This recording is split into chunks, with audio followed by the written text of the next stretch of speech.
DG NDRF Atul ji हमारे साथ मौजूद हैं। सर, पूरे रेस्क्यू ऑपरेशन की अगर बात की जाए तो सर कितना बड़ा था और क्या क्या चैलेंजेस थे सर? रेस्क्यू ऑपरेशन का जो स्केल है वो स्केल और स्पीड दोनों हमारी अच्छी थी। एक तो हम बहुत जल्दी वहाँ पहुँचे और जैसा हमको बताया गया है कि विश्व भर से जो दस्ते आए थे उसमें चौथा सबसे बड़ा दस्ता भारत से आया था। इसके बाद इस पे डिपेंड करता है कि वो देश हमसे कितना और मदद की अपेक्षा रखता है या बात करता है। हमारी और टीमें तैयार थी, अगर उनको और टीमें चाहिए होती तो उसमें हमारी कमी नहीं थी और हम उसके लिए तैयार थे। चैलेंजेस काफ़ी थे। एक तो तबाही का जो स्केल है वो काफ़ी फैला हुआ था, काफ़ी ज़्यादा था। दूसरा कि जहां हम पहुंचे वहां किसी तरह की कोई फैसिलिटी उपलब्ध नहीं थी। ये अच्छा है कि हम अपनी तैयारी ट्रांसपोर्टेशन के साथ गए ताकि हमारे पास हर चीज़ ऐसी उपलब्ध थी जो हमको 15 दिन तक ऑपरेशनल रख सकती है और रहने की सुविधा कर सकती है ताकि हम लोकल एडमिनिस्ट्रेशन पे कोई बोझ ना बने।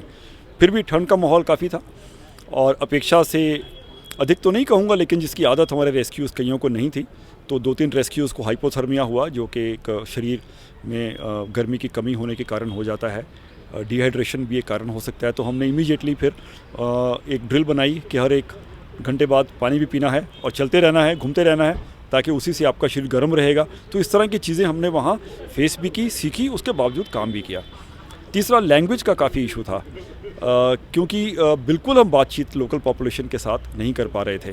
तो बिना इंटरप्रेटर के हम लोग समझ नहीं पाते थे और गाइड की हमको ज़रूरत पड़ती थी जो हमको वर्क साइट अलॉट होता था।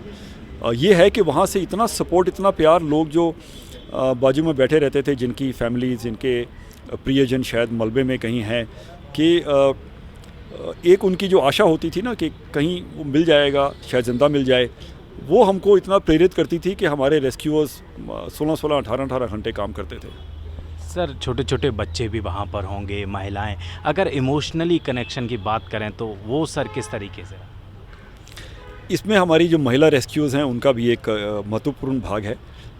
मेरे सीईओ साहब जो गुरमिंदर साथ में गए थे वो बता रहे थे कि जब ये कई बार लाशें निकाल के फैमिली को वापस देते थे बहुत इज़्ज़त से,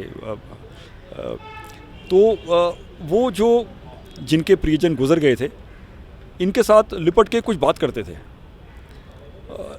और ये ना समझ पाने के बावजूद उस भावना को समझ पाते थे कि एक ग्रीफ की भावना है, एक लॉस की भावना है। तो वो एक साथ एक भाषा के बियॉन्ड अगर हम कहें कम्युनिकेशन, वो हमने वहाँ उन लोगों के साथ स्थापित भी की, सही भी, क्योंकि जो ये इन्होंने देखी तबाही वो इनको भी एक मानसिक तरह से असर कर रही थी जो रेस्क्यूअर्स हैं। मैं कुछ लोगों से मिला तो अब भी उनके चेहरे उदास हैं क्योंकि उन्होंने इतने बड़े पैमाने पर ह्यूमन ट्रेजेडी देखी है। तो महिलाओं का वहाँ होना महिलाओं के लिए बहुत अच्छा रहा और इज़्ज़त हमको, प्यार हमको बहुत मिला। इसको शायद सर कभी भुलाया नहीं जा सकता। हाँ, वहाँ के लोगों ने जैसे हमको रवाना किया, आपने देखा काफ़ी लोग उसमें से रोए। मुझे लगता है कि आने वाले समय में तुर्की का कोई भी नागरिक किसी इंडियन को, भारतीय को कहीं भी मिलेगा देश में, दुनिया में, तो वो याद कर लेगा और कहेगा कि हाँ, आप हमारी मदद के लिए हमारे समय पे, ज़रूरत के समय पे आप आए थे। तो वो एक नाता जो लोगों के बीच में बना है वो शायद कायमी अब रहेगा। सर, ऐसा जांबाज काम करने के बाद प्रधानमंत्री किसी देश के जब मिलते हैं, कल आज जैसा कि आपकी मुलाकात हुई है सर, क्या कुछ सर अगर साझा करना चाहें? हमारे लिए बहुत प्रेरणा स्वरूप रहा कि प्रधानमंत्री जी ने दोनों टीमों को, कुल 260 जितने लोगों को घर पे बुला के नवाजा और इज़्ज़त बख्शी और बहुत सराहा और उन्होंने कुछ हमको दिशा निर्देश भी दिए। उन्होंने ये भी जानना चाहा कि हम जब विदेशी और अच्छी टीमों के साथ काम किए वहाँ पे तो हमने क्या ऑब्ज़र्व किया, क्या सीखा, क्या हमको महसूस हुआ। शायद वो जानना चाहते थे कि हमको ऐसा लगा कि हम उनसे कम है क्या। तो मेरे रेस्क्यूज़ ने बड़ा क्लियरली बोला कि साहब हम किसी से कम नहीं हैं, लेकिन हम इतना कुछ सीख कर देख कर आए हैं कि अब हमारे लिए क्लैरिटी है कि एनडीआरएफ को आगे कैसे, कहाँ ले जाना है। वो हम डॉक्यूमेंटेशन करेंगे, उस पर काम करेंगे। बात करने के लिए बहुत बहुत शुक्रिया। कैमरा पर्सन चंदन के साथ दिलीप हृदय यादव, न्यूज़ पॉइंट।